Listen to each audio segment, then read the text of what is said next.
Ayan, hello everyone. Nagluluto tayo ngayon ng sinigang na pork buto-buto dahil maulan ngayon. So, masarap humigop ngayon ng mainit at maasim-asim na sabaw. So, dalawang putahe nga po pala ang lulutuin ko. Ang isa po ay itong ating karning baboy at isa naman po ay itong kalahating kilo na nabili na pusit. I-adobo ko na ang pusit at ito naman po ay aking isisigang sa gabi na asim-asim na burjak. So, ayan. So, ito ang ating mga panghalo, sibuyas, bawang, siling haba na pinutol-putol ko at ang ating kamatis na mga ilang piraso lang din naman. So, ayan, hatiin ko na lang din po yung mga panghalo na yan para sa dalawang ulam na aking lulutuin ngayon. So, ayan, nagsisimulan na po tayo mga guys. At dito nga ay nagsalang na ako guys ng ating kaldero para sa ating paglulutuan ng ating sinigang na baboy ngayong hapon. Charilin.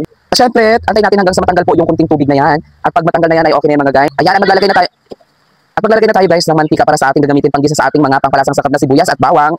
At ang uminit na nga ang ating mantika, iuna ko na dyan ang ating bawang mga guys. So hatiin ko lang yan dahil ang kalahati nito ay iluluto ko sa ating adobong pusit. At nang okay na nga ang ating bawang, susunod ko na ang ating sibuyas. And then mekos-mekos lang din yan. At ang ating kamatis, kalahati lang din. At syempre ang ating siling haba mga guys. Ayan. At nang okay na yung mga ateng, ilalagay na natin ang ating hinugasan na karning pork buto-buto mga guys.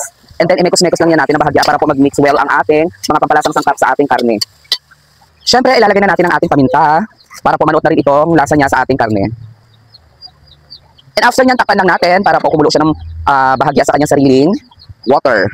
Makalipas ang ilang minuto, tignan na natin at i-check. So, ayan, kumukulo na siya mga guys, diba? Tapos halu-haluin lang natin yan ng bahagya mga guys. Ayan, halu-haluin lang natin yan ng ganyan. Ayan, pag nag-mix na yan siya, at ganyan ang itsura mga guys. So, ilalagay na natin ang ating gabi. And then, isusunod na rin natin ilagay ang ating pansabaw na galing sa nawasa. Tatakpan lang natin ulit mga guys. Antayin na natin hanggang sa kumulo ng mga ilang minuto. Ayan. At dito nga sa kabilang side ay iluluto ko na rin ang ating adobong pusit. So, konting pusit lang din naman po itong aking lulutuin dahil ito ay para sa aking father na hindi naman siya kumakain po ng pork. So, ayan. Kaya binilhan po siya ng sarili niyang ulam. Ito ay ang ating niluluto ngayon na pusit. Ayan. At okay na yung panghalo dyan. Ilalagay na natin ang ating in-slice na ilang pirasong pusit mga guys. And then, imekos-mekos lang natin yan ng bahagya. Ayan. Tapos ilalagay na rin natin dyan ang ating paminta agad. Ganyan po ako magluto talaga kahit anong ulam minsan, lalo na pag sinasabi ko agad po talaga ang paminta dito para po manuot sa ating mga niluluto ang paminta. At mag-well combine siya po sa mga bawang sibuyas natin nilagay dito sa ating nilulutong mga kung ano-ano, halimbawa tulad dito pusit. And then hayaan lang po natin dyan ng mga ilang minuto, papakuluin lang po natin siya sa sarili niya pong water dahil may sariling water ang mga ganitong ulam. So ayan, antayin lang po natin yan hanggang sa medyo manuyo, tapos lalagyan po natin na ng ating mga pampalasang sangkap na tulad ng suka, magic sarap at saka ang ating toyo. Siyempre hindi masasabing adobo kung walang soy sauce na ihahalo, di ba?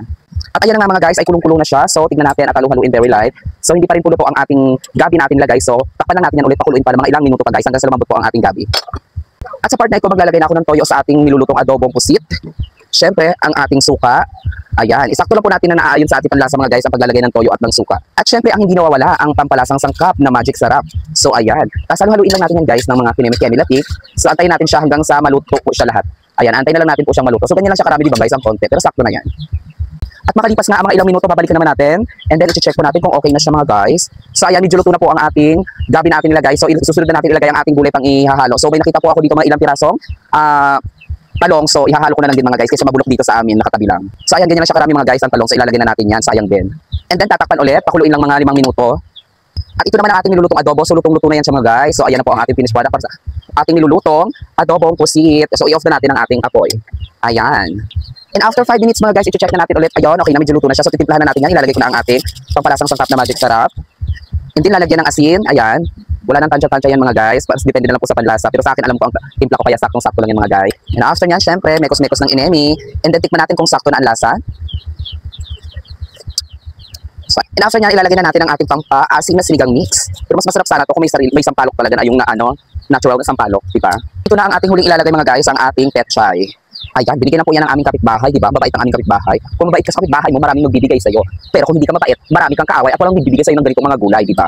So ayan, and then i-off ko na po itong ating gasol dahil ang gusto ko po sa gulay ay hindi siya masyadong luto. Yung half cook lang po siya dahil mainit na naman yan siya guys. So maluluto pa rin po yan siya kahit napapatay na po natin ang apoy. Hanggang dito na lang po ang ating video. Bye-bye!